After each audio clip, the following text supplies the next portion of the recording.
ఈరోజు ప్రణయ్ కేసు విషయంలో నల్లగొండలో వచ్చినటువంటి తీర్పు ఏదైతే ఉందో ఆ తీర్పు ఒక నేరస్తులకు ఒక కనువిప్పు అనేది కలగాలి, కనువిప్పు కావాలి. ఎందుకంటే మా బాబు ప్రణయ్ హత్య జరిగినప్పుడు ఇదే చివరి హత్య జరగాలని చెప్పి జస్టిస్ ఫర్ ప్రణయ్ అని చెప్పి చాలా మేము పోరాటం చేశాము. కానీ ఆ హత్య తర్వాత కూడా చాలా హత్యలు జరగటం అనేది జరిగింది.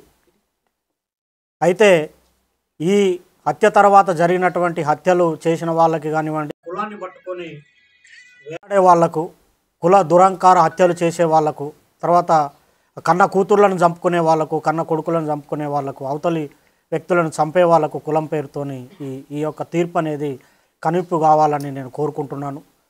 వాస్తవంగా ఈ ఇన్సిడెంట్ తర్వాత మీ అందరికీ తెలుసు, చాలా లాస్ అయిపోయాం మేము. ఇప్పుడు మాకు కొడుకు లేకుండా పోయాడు, అమృతకి భర్త లేకుండా, తర్వాత నా మనవనికి తండ్రి లేకుండా పోయాడు. తర్వాత మారుతిరావు ఆయన అమృత ఫాదర్ ఆయన కూడా సూసైడ్ చేసుకున్నాడు.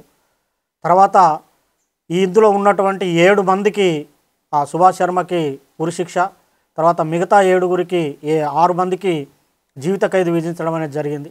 వారి కుటుంబాలు కూడా బాధపడుతూ ఉంటాయి. కాబట్టి ఎవరైతే ఈ సుపారీలు తీసుకొని హత్యలు చేసే వాళ్ళకి ఇది ఒక కనువిప్పు కావాలి. ఏదన్నా ఉంటే మాట్లాడుకోవటం కానివ్వండి, సమస్య పరిష్కారానికి సామరస్యంగా చేసుకోవాలి తప్ప మేనేజ్ చేయొచ్చులే, వాళ్ళకి అంతో ఇంతో డబ్బులు ఇవ్వచ్చులే, మేనేజ్ చేయొచ్చులే అని చెప్పి చంపడం అనేది కరెక్ట్ కాదు.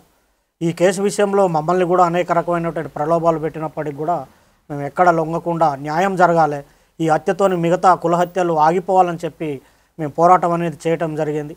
6.5 సంవత్సరాలు మేము ఎదురు చూసాము న్యాయం కోసం, మేము సాక్ష్యం చెప్పి. ఇందులో ముఖ్యమైనటువంటి పాత్ర పోషించినటువంటి అప్పటి డిఎస్పి శ్రీనివాస్ గారికి ప్రత్యేకమైన కృతజ్ఞతలు ఈ సందర్భంగా తెలియజేస్తూ ఉన్నాను. ఎందుకంటే సారు ఐఓగా చాలా గొప్పగా ఆ కేసును పకడ్బందీగా, చాలామంది మమ్మల్ని అన్నారు ఎందుకు కేసు లేట్ అవుతుంది, ఛార్జ్షీట్ లేట్ అవుతుంది, ఏదో జరుగుతుందని. కానీ సార్ మీద మేము నమ్మకం పెట్టుకొని ఉండటం వల్ల లేట్ అయినప్పటికి కూడా ఒక పకడ్బందీ 200 పేజీల ఛార్జ్షీటు, దాదాపు 100 మంది సాక్షులను పెట్టి ఛార్జ్షీట్ వేసి గట్టిగా కేసును పకడ్బందీగా చేశారు. తర్వాత దానికి సహకరించినటువంటి ఎస్పీ రంగనాథ్ గారికి కూడా ఈ సందర్భంగా ప్రత్యేకమైన కృతజ్ఞతలు తెలియజేస్తూ ఉన్నాను.